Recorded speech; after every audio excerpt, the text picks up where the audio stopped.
Hello everyone, welcome to my channel Shiksha academy. मैं नंदिता आप सभी का बहुत बहुत अपने चैनल पे स्वागत करती हूँ और आई होप आप सभी ने पहला पार्ट इसका ज़रूर देखा होगा। हम यहाँ पे कवर कर रहे हैं डीडीयू से जो स्टूडेंट्स बीएड कर रहे हैं 4th सेमेस्टर में हैं, ठीक है। सब्जेक्ट कोड है 114 और सब्जेक्ट है फंडामेंटल्स ऑफ टीचर एजुकेशन, अध्यापक शिक्षा के मूल तत्व, ठीक है। थोड़ा सा शोर का इशू है तो प्लीज़ मैनेज करिएगा आप सभी। और काफ़ी इंपॉर्टेंट हमने MCQs और विद कॉन्सेप्ट प्लस MCQs दोनों ही चीज़ें पार्ट 1 में डिस्कस की थी। अगर आपने उसको नहीं देखा है तो उसका लिंक इस वीडियो के डिस्क्रिप्शन में मैं डाल दे रही हूँ, साथ में टेलीग्राम का लिंक डाल दे रही हूँ और कुछ टिप्स मैंने शेयर किए उसका लिंक यहाँ पे डाल दे रही हूँ, जिससे कि आपको सारी वीडियोस को आपको अलग अलग ढूंढना नहीं पड़े और आप यहाँ पे एक जगह वीडियोस मिल जाएं, ठीक है। तो सबसे पहले यहाँ पे वीडियो शुरू करने से पहले बता देती हूँ, please hit the like button, क्योंकि एक अच्छी शुरुआत लाइक करने से शुरू करते हैं। और साथ में आप कॉपी पेन लेके वीडियो को ज़रूर देखिएगा। कुछ इंपॉर्टेंट चीज़ें हैं वो मैंने एक्स्ट्रा पढ़ा है और उसको यहाँ पर पॉइंट्स के फॉर्मेट में कुछ नोट डाउन किया है इन माई रफ कॉपी, और वो मैं आपको एक्सप्लेन करने के साथ साथ आपको बताऊँगी और वो आप अपनी कॉपी में लिखेंगे। कुछ इंपॉर्टेंट चीज़ें बताऊँगी जो आप बाद में सर्च करके खुद से पढ़ेंगे, ठीक है। तो कॉपी पेन लेकर बैठ जाइए और इस वीडियो को शुरू करते हैं। रिक्वेस्ट करती हूँ कि आप सभी इस वीडियो को आखिरी तक ज़रूर देखिएगा। सारे ही बहुत इंपॉर्टेंट MCQs हैं जो आपको सिर्फ BEd 4th सेमेस्टर में काम नहीं आएंगे, आपको एमएड एंट्रेंस में काम आएंगे, फ्यूचर में एमएड की पढ़ाई करते हैं उस टाइम पे आपको काम आएंगे, और फर्दर अगर आप UGC नेट की तैयारी करते हैं एजुकेशन से तो वहाँ भी काम आएंगे। तो चलिए वीडियो को शुरू करते हैं, ठीक है।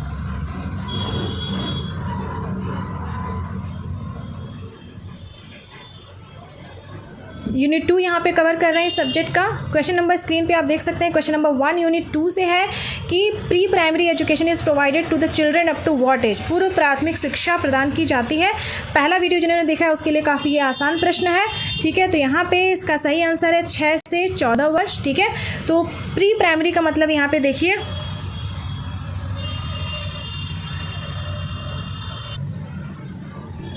सॉरी, यहाँ पे करेक्ट ऑप्शन है आपका ऑप्शन नंबर 1, जो 6 से 14 वर्ष है वो आपका प्राइमरी में आएगा, ठीक है। तो अगर प्राइमरी पूछता है कि प्राइमरी स्तर पर कितने वर्ष तक के बच्चों को पढ़ाया जाता है तो 6 to 14, क्योंकि as per new education policy नई शिक्षा नीति 2020 क्लास 1 में एडमिशन लेने के लिए बच्चे की मिनिमम उम्र 6 साल और मैक्सिमम उम्र 8 साल होनी चाहिए, ठीक है। तो यहाँ पे पूर्व प्राथमिक की बात हो रही है, तो 6 वर्ष से कम उम्र के बच्चे, जो 3 से 6 वर्ष के बच्चे हैं, वो आपके प्री प्राइमरी में आएंगे, ठीक है।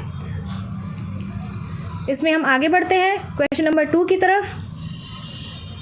क्वेश्चन नंबर 2 स्क्रीन पे देखिए, the type of pre primary teacher training courses, ठीक है। प्री प्राइमरी के बच्चों को पढ़ाना है किस उम्र के? 3 से 6 वर्ष की अवस्था के जो बच्चे हैं वो पूर्व प्राथमिक स्तर पर आएंगे। उनको पढ़ाने के लिए जो टीचर ट्रेनिंग कोर्सेज हैं वो कौन कौन से हैं? तो यहाँ पे भाई आपका मॉन्टेसरी भी है, किंडरगार्टन भी है और प्री बेसिक भी है, ठीक है। तो option number 4 is absolutely right, ठीक है। आगे बढ़ते हैं सीरीज में। क्वेश्चन नंबर 3 की तरफ बढ़ते हैं यहाँ पे, ठीक है। क्वेश्चन नंबर 3 दिया गया है कि which one of the following statement is correct with regard to the teacher education and primary level. मतलब प्राइमरी लेवल पे जो भी शिक्षक बनने वाले हैं उनको उनके टीचर एजुकेशन से रिलेटेड क्या क्या चीज़ें यहाँ पे सही हैं। आगे बढ़ते हैं ऑप्शंस की तरफ। ऑप्शंस यहाँ पे देखिए, प्राथमिक स्तर के शिक्षण के लिए पॉइंट नंबर A कि DLED या BLED का प्रशिक्षण दिया जाता है, ये बिल्कुल सही है, ठीक है। DLED का full form diploma in elementary education, BLED का full form bachelor in elementary education, ठीक है। तो ये आपका ये दोनों ही जो कोर्सेज़ हैं, जो भी लोग ये मतलब कोर्सेज करते हैं तो माना जाता है कि ये लोग जो भी स्टूडेंट्स ने ये कोर्सेज किए हैं वो प्राथमिक स्तर के बच्चों को पढ़ाने के लिए प्रशिक्षित हो चुके हैं, ठीक है। ऑप्शन नंबर B की तरफ बढ़ते हैं। DLED और BLED कोर्स का उद्देश्य क्लास 1 से 8 तक के शिक्षण के लिए किया जाता है। बिल्कुल प्राइमरी और आपका जो जूनियर तक है वो आपका आएगा, दोनों ही चीज़ें यहाँ पे आएंगी, ठीक है। ये भी सही है। अगला क्वेश्चन यहाँ पे देखिए, अगला पॉइंट देखिए, DLED एक डिप्लोमा कोर्स है, तो ये आपका 2 वर्ष की अवधि है जिसको ग्रेजुएशन के बाद किया जाता है। जो आपका BLED है एक डिग्री कोर्स है जो 4 वर्ष का है। देखिए जो BLED है ये इंटीग्रेटेड होता है, आप 12th के बाद सीधा आप बैचलर इन एलिमेंट्री एजुकेशन ये कोर्स आप कर सकते हैं। मैं DDU मेन कैंपस से फ़िलहाल एमएड कर रही हूँ और मेरी एक बैचमेट है जिन्होंने BLED किया है, मतलब उन्होंने 12th किया फिर BLED का कोर्स किया, उसके बाद वो सीधा यहाँ पे एमएड कर रही हूँ, काफ़ी कम उम्र की हैं, ठीक है। तो ऑब्वियसली मतलब अभी क्या है कि कम हो गया ना फिर आपका ईयर टू ईयर, नहीं तो ऐसे 5 साल लग जाएंगे, ऐसे 4 साल में 1 साल आपका कम हो गया। ठीक है, तो ये एक बात है, यहाँ पे सब तीनों ही ऑप्शन आपके सही हैं। Option number D is right. ठीक है, तो ये बेसिक चीज़ें हैं जो कि काफ़ी ज़्यादा इंपॉर्टेंट है। आज कुछ ज़्यादा ही शोर हो रहा है बैकग्राउंड में, I am not able to मतलब sometime it is difficult to focus. खैर आगे बढ़ते हैं।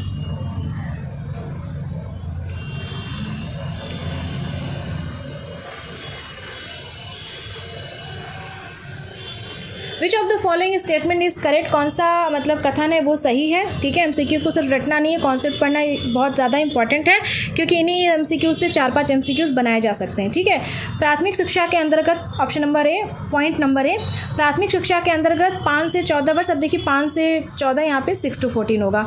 6 to 14 वर्ष के बालकों को क्लास 1 से 8 तक की शिक्षा दी जाती है, बिल्कुल सही बात है, इसको आप लोग करेक्ट कर लीजिएगा, यहाँ पे 6। ठीक है, माध्यमिक एजुकेशन, सेकेंडरी एजुकेशन के अंतर्गत 14 से 18 वर्ष के बच्चों को 9 से 12 तक की शिक्षा दी जाती है, बिल्कुल ये सही बात है। अब point number 6, secondary education is the link between primary और हायर। ठीक है, डेफिनेटली ये एक लिंक है, तो यहाँ पे ऑप्शन नंबर 4 इज़ राइट। ठीक है, आगे बढ़ते हैं, अगले क्वेश्चन की तरफ आगे बढ़ते हैं। ठीक है, तो which teacher education is provided at the secondary level.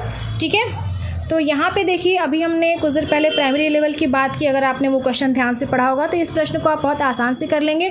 जो आपका DLED है, जो आपका BLED है, वो प्राइमरी लेवल तक के लिए होता है। ठीक है, 1 to 8 तक के लिए होगा। ठीक है, प्राइमरी और अपर प्राइमरी दोनों उसमें आ जाएंगे। सेकेंडरी लेवल माध्यमिक स्तर की बात किया गया है, तो यहाँ आपका B.Ed होगा। यहाँ पे गलत, ऐसे B.Ed को आपको हमेशा ये करेक्ट फॉर्म है, B.E कैपिटल से D स्मॉल से ये पॉइंट, ये करेक्ट फॉर्म है। ठीक है, यहाँ पे मतलब ये टाइपो है। क्वेश्चन नंबर 6 यहाँ पे देखिए।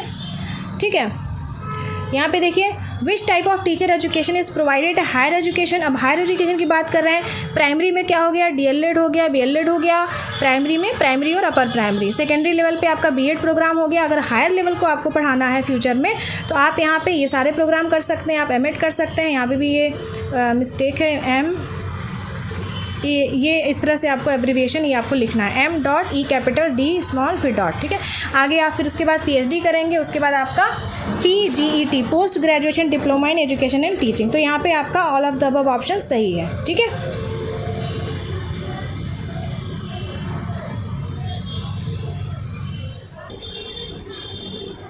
क्वेश्चन नंबर 7 यहाँ पे देखिए, what are the functions of orientation courses. ठीक है, अगर आपने मेरा पहला वीडियो देखा होगा तो उसमें मैंने आपको बताया था कि जब आप इन सर्विस टीचर ट्रेनिंग आपकी जब होती है, जब आप सर्विस में आ जाते हैं, आप whether you are teaching in private और गवर्नमेंट सेक्टर, तो वहाँ आपके कौन कौन सी ट्रेनिंग होती है, आपकी वर्कशॉप्स होते हैं, सेमिनार्स होते हैं, आपके ओरिएंटेशन प्रोग्राम्स होते हैं, रिफ्रेशर प्रोग्राम होते हैं। तो उन्हीं में से एक है ओरिएंटेशन कोर्सेज, उसकी बात यहाँ पर करेंगे। ठीक है, तो स्क्रीन पे जैसा कि आप देख सकते हैं, फंक्शन ऑफ ओरिएंटेशन कोर्सेज की यहाँ पे बात हो रही है। तो यहाँ पे ओरिएंटेशन कोर्सेज़ की बात हो रही है, काफ़ी शोर है यहाँ पे। तो ओरिएंटेशन कोर्स क्या होता है कि जब भी आप मतलब अगर आप गवर्नमेंट में असिस्टेंट प्रोफेसर फ्यूचर में बनते हैं तो आपको विद इन अ ईयर आपको ओरिएंटेशन प्रोग्राम, ओरिएंटेशन कोर्स करना होता है। इसमें बेसिकली मतलब आप किस तरह से आप पढ़ाने जा रहे हैं, ये सारी चीज़ें यहाँ पे होती हैं। ठीक है, तो यहाँ पे ऑप्शन नंबर 1 देखिए कि ओरिएंटेशन कोर्स जो होता है, it acquaints the individual with the entire work situation, की मतलब आपको कैसे काम करना है। आप बन चुके हैं असिस्टेंट प्रोफेसर, आपको आगे कैसे काम करना है, ये सारी चीज़ें उसमें होती हैं। ठीक है, और किस तरह से टेक्नोलॉजी आपकी हेल्प करेगी, काफ़ी कुछ इसमें चीज़ें होती हैं। ठीक है, दूसरा ऑप्शन यहाँ पे option number B, it helps the individual to establish adaptation with the new task, क्योंकि पहले तो उसने ये काम किया नहीं है, अभी वो मतलब एक ट्रेनिंग चल रही थी, अब आपको इम्प्लीमेंट करना है जो कुछ भी आपने पढ़ा है, तो वो जो भी नए टास्क आपको मिलने वाले हैं उसमें मतलब अडाप्ट करने में वो आपको हेल्प करता है। ठीक है, तो ये आपको यहाँ पे option number C is right. Option number मतलब दोनों ए और बी दोनों ही ऑप्शन यहाँ पे आपके सही हैं। ठीक है, आगे बढ़ते हैं अगले क्वेश्चन की तरफ। यहाँ पे देखिए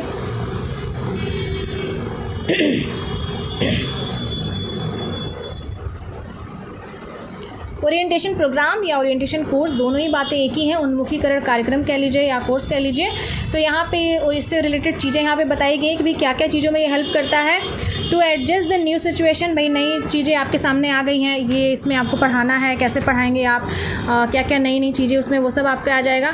to adopt the changed curriculum, ठीक है भाई आप जब पढ़ रहे थे उस टाइम कुछ और था, अभी नीचे पॉलिसी में कुछ नया चेंज आ गया है। जैसे मान लीजिए अब आपको नई शिक्षा नीति के अनुसार आपको पढ़ाना है, तो जो भी करिकुलम में चेंजेस उस हिसाब से आपको पढ़ाना है, तो इससे आपको अवगत कराता है।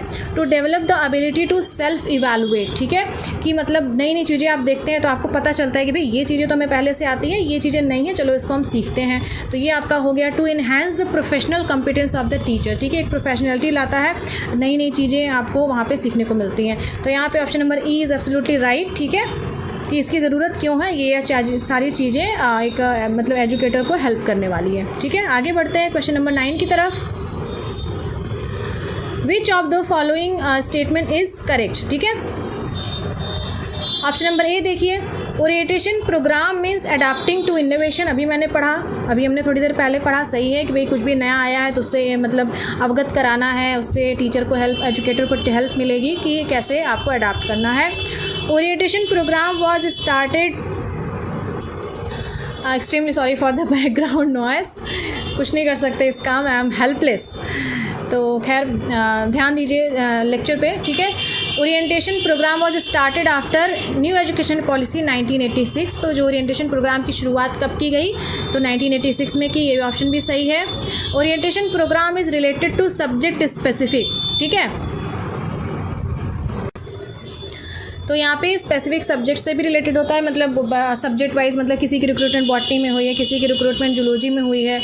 आज ये लोग लग रहा है वीडियो रिकॉर्ड करने नहीं देंगे मुझे, ठीक है तो ये चीज़ें हैं। और डी है, यह विद्यालयों एवं महाविद्यालयों में सेवारत अध्यापकों के लिए आयोजन किया जाता है ताकि वे शिक्षा में हो रहे परिवर्तन के साथ अनुकूलन कर सके, ऑप्शन सही है। यहाँ पे सारे ही ऑप्शन सही हैं, इसमें एक ऑप्शन मैं और ऐड करना चाहती हूँ, ठीक है because my husband is assistant professor in a government college affiliated to DDU, he is the head of department of botany, ठीक है तो मतलब उनसे मैंने पूछा कि भाई क्या होता है बताएं, तो उन्होंने ये बताया कि जो ओरिएंटेशन कोर्स होता है, ओरिएंटेशन प्रोग्राम होता है, ये दोनों ही टीचर्स के लिए होता है। पहला इन सर्विस आप काम ऑलरेडी कर रहे हैं, दूसरा जो न्यूली रिक्रूटेड टीचर हैं, मतलब अभी भी तुरंत ज्वाइनिंग हुई है, तो उनके लिए भी है, ठीक है तो ये अगर इस तरह से क्वेश्चन आता है कि न्यूली रिक्रूटेड टीचर्स के लिए मतलब एजुकेटर्स के लिए होता है क्या, येस इट इज़ ट्रू, ठीक है तो ये एक नई बात है, आप इसमें इसको ऐड ऑन कर लीजिएगा, ठीक है। क्वेश्चन नंबर 10 यहाँ पे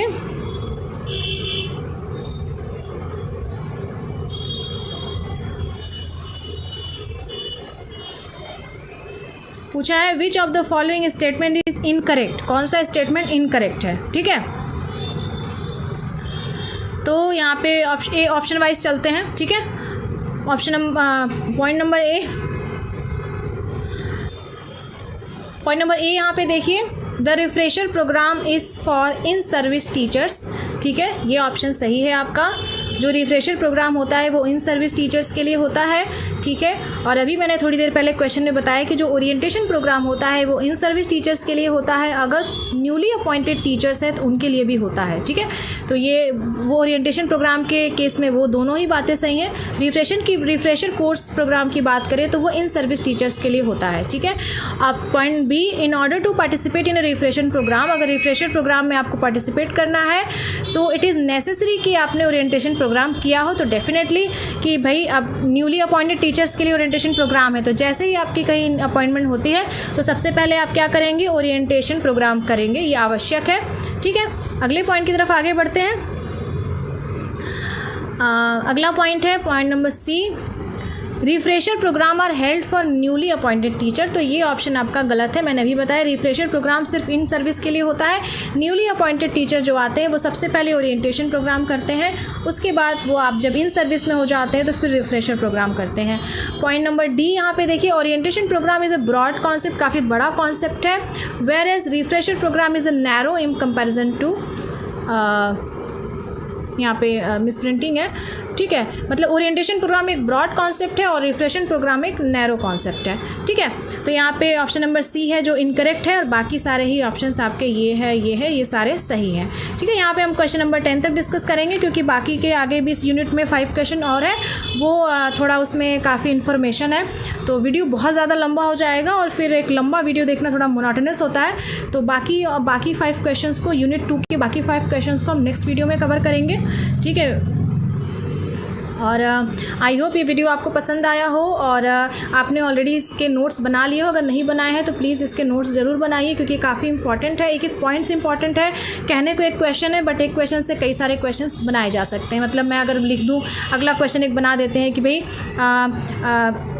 कौन सा ऐसा प्रोग्राम है जो न्यूली अपॉइंटेड टीचर्स के लिए भी है, इन सर्विस टीचर्स के लिए भी है, ओरिएंटेशन प्रोग्राम। कौन सा ऐसा प्रोग्राम है जो सिर्फ इन सर्विस टीचर्स के लिए है, ऑप्शन दे देगा तो उसमें रिफ्रेशर कोर्स है, तो डेफिनेटली रिफ्रेशर कोर्स है। ठीक है, मतलब अगर स्पेसिफाई करता है, वैसे तो इन सर्विस टीचर एजुकेशन में सभी आएंगे। ठीक है, ओरिएंटेशन भी आएगा, आपका रिफ्रेशर भी आएगा, आपका सेमिनार भी आएगा, वर्कशॉप भी आएगा, बट अगर न्यूली अपॉइंटेड टीचर की बात करता है तो ओरिएंटेशन वहाँ पे आएगा, वो एक तरह से कंपलसरी है। ठीक है, तो ये छोटी छोटी चीज़ें हैं जो काफ़ी ज़्यादा इंपॉर्टेंट है, बिल्कुल मतलब बहुत थोड़ा डिफरेंस है, बहुत ज़्यादा इंपॉर्टेंट है, तो उसका नोट ज़रूर बना लीजिए। और जिन लोगों ने आखिरी तक वीडियो देखा, थैंक यू बहुत ज़्यादा, आप लोगों ने मतलब एक तरह से मेरी मेहनत सफल की है और आई होप इससे डेफिनेटली आपको एग्ज़ाम में हेल्प मिलेगा, फर्दर आपको आने वाले सभी एग्ज़ाम्स में आपको हेल्प मिलेगा। तो प्लीज़ वीडियो को शेयर ज़रूर करिए। मिलते हैं फिर नेक्स्ट वीडियो में, यूनिट 2 के बाकी 5 क्वेश्चंस को डिस्कस करेंगे। Thank you for watching, all the best.